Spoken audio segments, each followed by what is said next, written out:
Terwijl ik in Tokio was er in Amsterdam een event genaamd Picnic. Tijdens Picnic komen de meest innovatieve denkers als het gaat om nieuwe mediatechnologie bij elkaar. En iemand die er ook rondliep was Peter Molyneux, bekend van zijn ambitieuze gameprojecten. En Rogier was er om te vragen of Peter iets los wilde laten over zijn visie. Okay, at this moment, which are the games that most attract your attention? For me, well, there's two ways I could answer that. I could answer that as a creative person, as a designer, or I could answer that as a player. Which one do you want? Actually, I want both. You kind of both. That's just greedy. Okay, we do the first one. Yeah. Okay. So, as a creative person, I think there's some really interesting things happening on mobile, especially with the iPhone. I think the idea of snatching little tiny slices of people's time and entertaining them in those little tiny slices is very new and very different. I think some interesting things happening on places like Facebook with some social gaming coming together.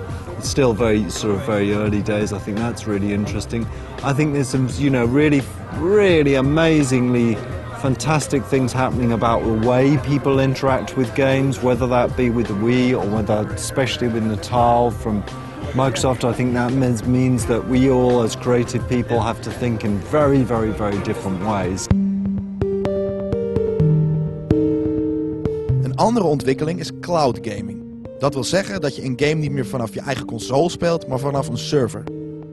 Naarmate internetverbindingen steeds sneller worden, is het niet onmogelijk om te denken dat de console uiteindelijk verdwijnt. Fable 2 is going to be released as episodical content. Yes. Do you believe that one day we don't have consoles anymore and everything will be like cloud gaming? It would be interesting to develop for. Yeah, I mean, I think you certainly can see that now we have got consoles connected, and they are connected to the cloud. What does that really mean? And I think that does mean a change in the way that we deliver stuff to players and their ability to add stuff to their world. Is that now that it's more digitally led, us designers can start thinking about really giving you more and more stuff much more regularly, because you don't have to manufacture a disc anymore.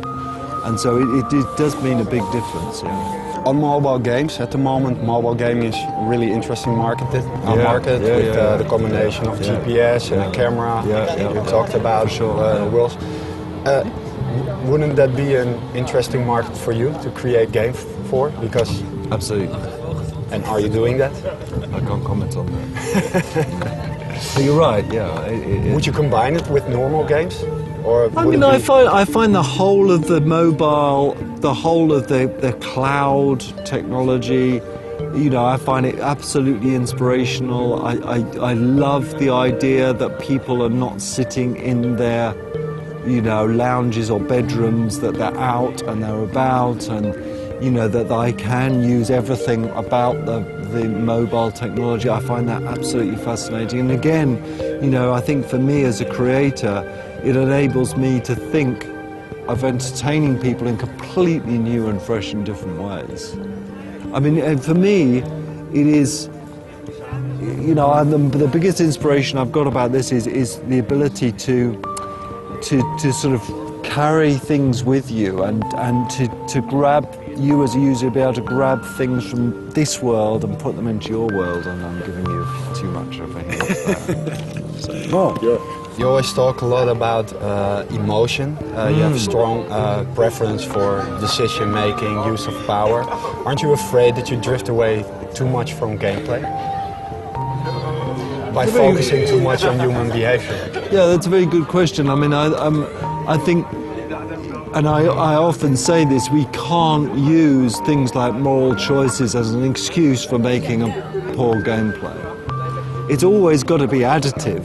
But it's very ambitious to actually copy the human. Man, what are we doing this stuff for? I mean, we're just sitting here making one game after another, and if we just, in Fable's case especially, are we just, okay, we know what the red button does now, we'll just do it again the next version. That's not what we do this for, man. We don't do it for that.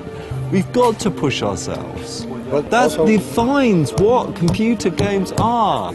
They've always changed, and that means that we have to move forward. And just because you add moral consequences into a game doesn't mean that the game should get any less. It just should be more.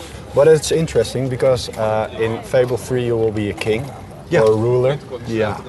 Is it like you're just sitting from your chair and giving other people orders?